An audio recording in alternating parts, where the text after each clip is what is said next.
گھر میں قدم رکھتے ہی اسے کچن سے آتی کھٹ پٹ کی آواز اور روشنی نے متوجہ کیا۔ اس کا رخ کچن کی جانب ہو گیا۔ اوپن کچن ہونے کے باعث اسے حدید وہیں کھڑے کھڑے بھی نظر آ گیا تھا، جو اس وقت کاؤنٹر پر کوہنی رکھے اور ہتھیلی پر چہرہ ٹکائے بڑی توجہ سے اسے دیکھ رہا تھا، جو مصروف سے انداز میں کھانے کے برتن دھونے کا فریضہ انجام دے رہی تھی۔ وہ اسکین کرتی نظروں سے حدید کا چہرہ جانچ رہی تھی، جس پر جانے کیوں مبہم سی مسکراہٹ کھل رہی تھی۔ آنکھوں میں انوکھی سی چمک اتر رہی تھی، جو کچھ فاصلے پر ہونے کے باوجود بھی روحا نے بخوبی نوٹس کیا تھا۔ وہ بنا آہٹ پیدا کیے چلتی ہوئی حدید کے سر پر جا کھڑی ہوئی، لیکن اس نے تب بھی کوئی رسپانس نہیں دیا۔ اس کے کھنکھارنے پر نوال نے پلٹ کر دیکھا۔ خاموشی توڑے جانے پر حدید بھی اس بار متوجہ ہو گیا تھا۔ روحا! اسے دیکھ کر نوال کو یک گونا سکون میسر آ گیا۔ کم از کم اب وہ اس شخص کے ساتھ تنہا تو نہیں رہتی۔ آپی، کیا ہو رہا ہے؟ اپنی مسکان پوشیدہ رکھتے ہوئے اس نے سنجیدگی سے استفسار کیا۔ کچھ نہیں، بس کھانا کھا کے ابھی فارغ ہوئے ہم۔ نوال کے جواب دینے سے پہلے ہی حدید نے کچھ اس انداز سے کہا کہ نوال خواہ مخواہ شرمندہ ہونے لگی۔ اوہو، تو آپ دونوں نے اکیلے اکیلے کھانا کھا بھی لیا، انتظار بھی نہیں کیا میرا؟ روحا نے مصنوعی ناراضگی دکھائی۔ نہیں، ایسی کوئی بات نہیں، بلکہ تم یہاں آؤ، بیٹھو۔ اسے شانوں سے پکڑ کر نوال نے وہاں لا بٹھایا جہاں کچھ دیر قبل وہ خود بیٹھی تھی۔ حدید نے اس کا بوکھلایا ہوا چہرہ دیکھا، پھر منہ نیچے کیے ہنسا۔ وہ آکورڈ سی اپنی شرمندگی چھپانے کو فریج میں چہرہ چھپا گئی۔ حدید نے جب سر اٹھایا تو روحا ایک ابرو اٹھائے اسے یوں دیکھ رہی تھی جیسے کہہ رہی ہو، کیا چل رہا ہے یہاں؟ وہ فوراً سنجیدہ ہو گیا اور شانے اچکا کر کچھ بھی تو نہیں کا سگنل دیا۔ زویا آپی کیسی ہیں؟ اس کے لیے کھانا پلیٹ میں نکالتے ہوئے نوال نے پوچھا۔ بہن کے ذکر پر روحا نے تھکی تھکی سانس لی۔ کافی بہتر ہیں اب، صبح تک ڈسچارج کر دیا جائے گا۔ امی بیچاری بہت فکر مند تھیں آپی کو لے کر۔ اسے رہ رہ کر نگار کا رویا ہوا چہرہ یاد آ رہا تھا۔ آج سے پہلے کبھی اس نے اپنی ماں کو اتنا کمزور اور بے بس نہیں پایا تھا۔ تو تم ساتھ رک جاتی ان کے؟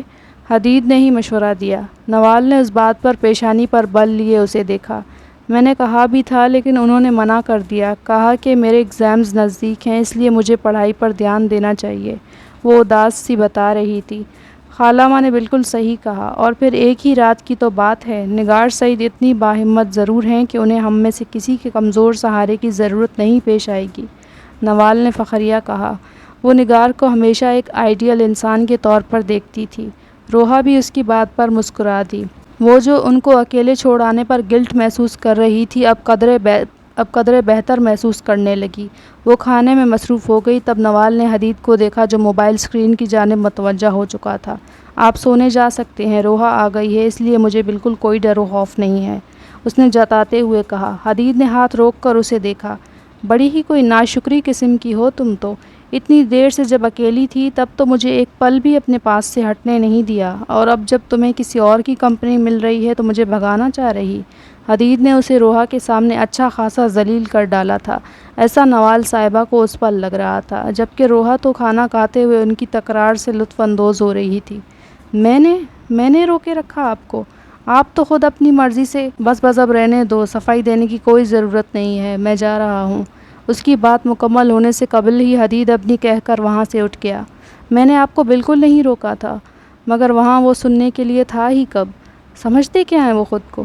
وہ تلملا کر اس کی خالی چھوڑی گئی جگہ پر بیٹھ گئی۔ او ہو آپی، آپ کیوں اتنا سیریس ہو رہی ہیں؟ وہ تو بس مذاق کر رہے تھے۔ روحا نے اس کا خراب موڈ دیکھ کر تسلی دی۔ نوال نے اسے گھورا۔ اچھا جی، تو اب آپ بھی انہی کی طرفداری کریں گی؟ بالکل نہیں، میں تو ہمیشہ سے آپ کی ٹیم میں ہوں، روحا نے کھلے دل سے کہا۔ نوال ناراضگی بھول کر مسکرا دی۔ اب یہ ہوئی نا میری بہن والی بات، اس نے اس کے گال پر چٹکی لے کر کہا۔ روحا نے اس کا موڈ بحال ہونے پر شکر کا سانس لیا۔ ویسے حماس صاحب نے گھر تک تو چھوڑا تھا نا، یا آدھے راستے پیدل چل کر آئی ہو؟ نوال نے معنی خیزی سے کہا۔ اس نے ہاتھ روک لیا۔ حماس کے ذکر پر اسے کچھ دیر قبل والا منظر یاد آیا جب وہ اسے چھوڑنے آیا تھا۔ یہ سوچ آپ اس کے لبوں پر مسکان لے آئی۔ دیکھو تو ان کی خوشی کو ذرا، وہ کچھ دلچسپی اور کچھ حیرانگی سے اسے خود میں مسکراتے دیکھ رہی تھی۔ ایسا کچھ نہیں ہے آپی، وہ تو بس چھوڑنے آئے تھے، وہ بھی امی کے کہنے پر۔ روحا نے خود کو خوش فہم نہیں ہونے دیا۔ تو یعنی اگر وہ خود سے یہ پیشکش کرتے تب آپ کو زیادہ خوشی ہوتی، نوال نے سمجھنے والے انداز میں کہا۔ نہیں ایسا کچھ نہیں ہے۔ اس کی بات کا متن سمجھ کر وہ فوراً دفاعی پوزیشن میں آ گئی۔ اور ایسا کیا ہے جو آپ کہہ رہی ہیں نہیں ہے؟ اس نے مزید الجھایا۔ یہی کہ اور وہ رک گئی۔ آپ ہی یار بہت خراب ہیں آپ۔ وہ بلش ہوتے گال ہتھیلیوں کی پشت سے چھپائے اٹھ کر بھاگی۔ ارے کھانا تو پورا کر کے جاؤ۔ وہ ہنسی ضبط کرتی آوازیں دیتی رہ گئی۔ نیند کی کیفیت سے جب وہ بیدار ہوئی تو بھاری ہو رہی پلکیں اٹھاتے ہی نظر اپنے نزدیک بیٹھی تسبیح کرتی نگار بیگم پر پڑی۔ موم، اس کی نکاہت زدہ آواز برآمد ہوئی۔ نگار جو اپنی ہی دھن میں تھیں اس کی پکار پر تیزی سے اس کی جانب دیکھا۔ زویا، شکر ہے تم ٹھیک ہو میری پیاری بچی۔ اس کے چہرے پر دم کرنے کے بعد انہوں نے شفقت سے اس کی پیشانی چوم لی۔ پانی؟ اسے اپنے خشک پڑ رہے گلے میں خراشیں پڑتی محسوس ہو رہی تھیں۔ نگار نے فوراً گلاس بھر کر اس کے منہ سے لگایا۔ چند گھونٹ پینے کے بعد اسے تھوڑا سکون پہنچا تھا۔ موم، میں یہاں کیوں ہوں؟ زویا نے اسپتال کے وارڈ کا منظر دیکھ کر پوچھا۔ اور کس لیے؟ اپنی بے وقوفی کی وجہ سے، انہوں نے اس کی سفید پٹی میں جکڑی کلائی کو دیکھ کر کہا۔ انداز میں غصے سے زیادہ دکھ تھا۔ اسے کھو دینے کے بے حد قریب ہونے کا خوف تھا۔ اور زویا کو بھی تب یاد آیا کہ اس نے آخری کام کون سا سر انجام دیا تھا اور کس وجہ سے دیا تھا۔ حدید کمال، اس واقعے کے بعد بہتر یہی ہوگا کہ تم میرے سامنے شکست تسلیم کر لو۔ توقع سے بڑھ کر اس نے خود کو چوٹ لگا لی تھی، ورنہ ارادہ تو صرف نگار بیگم اور باقی سب کو ایموشنل بلیک میل کرنے کا ہی تھا۔ I am sorry mom, I am very sorry. آنکھوں میں آنسو بھرتے ہوئے اس نے دھیمے لب و لہجے میں کہا، جو اس کی مزاج کے بالکل الٹ ہی تھا۔ شش، کوئی بات نہیں، اب تم ٹھیک ہو، میں یہیں ہوں تمہارے پاس۔ اس کے سر پر نرمی سے ہاتھ پھیرتے ہوئے انہوں نے ممتا بھرے لہجے میں کہا۔ موم، میری بات مانیں گی نا آپ؟ اس نے انہیں موم ہوتے دیکھ کر اپنی فرمائش ایک بار پھر ضد کی مانند ظاہر کی۔ زویا، ابھی یہ وقت ٹھیک نہیں ہے بیٹا، ہم بعد میں گھر چل کر بات کریں گے اس بارے میں، ابھی تم آرام کرو، انہوں نے اسے پچکارا۔ زویا کے لیے اس وقت اپنی قوت بحال رکھنا کافی مشکل ثابت ہو رہا تھا، اس لیے مزید کوئی بحث کیے بغیر ایک بار پھر اس پر غنودگی طاری ہوئی تھی۔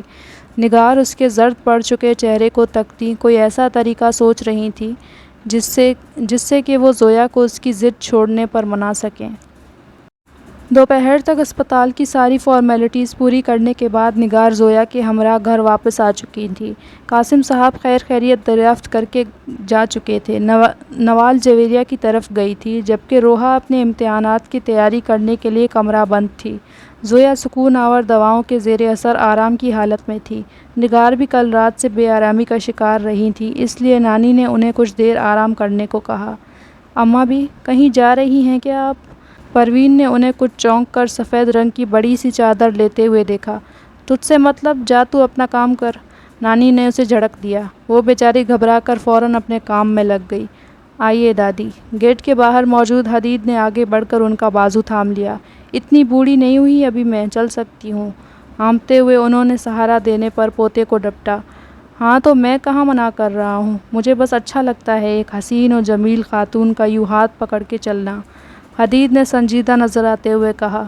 سدھر جا نالائق، یہ میں اتنی بھاگ دوڑ تیری ہی وجہ سے کر رہی ہوں، انہوں نے اسے کچھ شرم دلائی۔ میرے لیے؟ اب اس میں میرا کیا فائدہ ہے؟ وہ چونکا۔ وقت آنے پر پتہ چلے گا، ابھی یہ تالا کھول اور پھر جا کر اپنا کام کر، انہوں نے مزید بتانے سے انکار کر دیا۔ پیار سے بات کبھی مت کریے گا آپ ہم سے، عارض بھائی اور آپ کی اس نک چڑھی نواسی کے علاوہ تو باقی بچوں کو آپ یتیم خانے سے لائی تھی نا، حدید نے منہ بسور کر کہا۔ تو جاتا ہے کہ ابھی جوتی نکالوں میں؟ نانی کا ہاتھ جوتے تک گیا ہی تھا جب حدید بھاگ کھڑا ہوا۔ گھر میں قدم رکھتے ہی کئی پرانی یادوں نے ان کا خیر مقدم کیا تھا۔ آہ کمال، عارض، سارا، میرے بچوں، ان کی بوڑھی آنکھ کا گوشہ بھیگ گیا تھا۔ یہ گھر آج بھی ان سب کی خوشبو سمیٹے ہوئے تھا۔ تبھی انہوں نے گیٹ کے پاس گاڑی کی ہارن سنی اور ڈرائنگ روم کا رخ کر لیا۔ آپ نے مجھے کس لیے بلوایا اماں جی؟ عابد احمد نے اپنے سامنے بیٹھی اماں جی کے جھریوں زدہ چہرے کو دیکھ کر پوچھا، جہاں اس وقت کوئی سوچ پنہاں تھی۔ عابد کے سوال پر انہوں نے ٹھنڈا سانس لیا۔ سوچتی ہوں عابد میاں کہ ہم سے ایسی کیا خطا ہو گئی جو تم اس گھر میں ملنے آنے کے بجائے جہاں تمہاری بیٹی ہمارے ساتھ رہتی ہے، یہاں کمال کے گھر بلواتے ہو۔ آپ اچھی طرح جانتی ہیں اماں جی کہ اس عورت کے گھر میں قدم رکھنا مجھے غم و غصے اور تکلیف سے دوچار کرتا ہے، اس لیے میں اس معاملے میں بے بس ہوں۔ عابد صاحب نظریں جھکائے بولے، ان کے چہرے پر کرب کی کیفیت واضح محسوس کی جا سکتی تھی۔ ٹھیک ہے بیٹا جی، تم ہمیشہ کی طرح آج بھی وجہ بتانے سے کترا رہے ہو تو میں نہیں پوچھوں گی۔ ویسے بھی میں نے تمہیں یہاں نوال اور حدید کے رشتے سے متعلق بات کرنے کے لیے بلوایا ہے۔ اماں جی اب اصل مدعے کی طرف آئیں۔ کیا آپ نے نوال سے اس بارے میں بات کر لی ہے؟ وہ ایک دم سیدھے ہوئے۔ ابھی تک تو نہیں، لیکن مجھے لگتا ہے کہ اب صحیح وقت آ چکا ہے نوال کو اس کے اور حدید کے مابین بندھنے والے اس رشتے سے آگاہ کرنے کا۔ ان کے ذہن میں زویا کا مطالبہ گونج رہا تھا۔ وہ اس کی شدت پسند اور ضدی طبیعت سے اچھی طرح واقف تھیں، اس لیے اپنے طور پر جلد از جلد کوئی قدم اٹھانا چاہ رہی تھیں۔ کچھ ہوا ہے کیا اماں جی؟ آپ پریشان لگتی ہیں، کہیں اس وجہ سے ہی تو یہ فیصلہ نہیں لے رہی آپ؟ عابد نے ان کا چہرہ کھوجتے ہوئے پوچھا۔ ساری بات وقت کی ہے کمال، اور تم نے جو فیصلہ کچھ برس قبل لیا تھا اس پر اب عمل ہونا چاہیے۔ میں اپنی زندگانی میں ہی دونوں بچوں کو اپنا گھر آباد کرتے دیکھنا چاہتی ہوں۔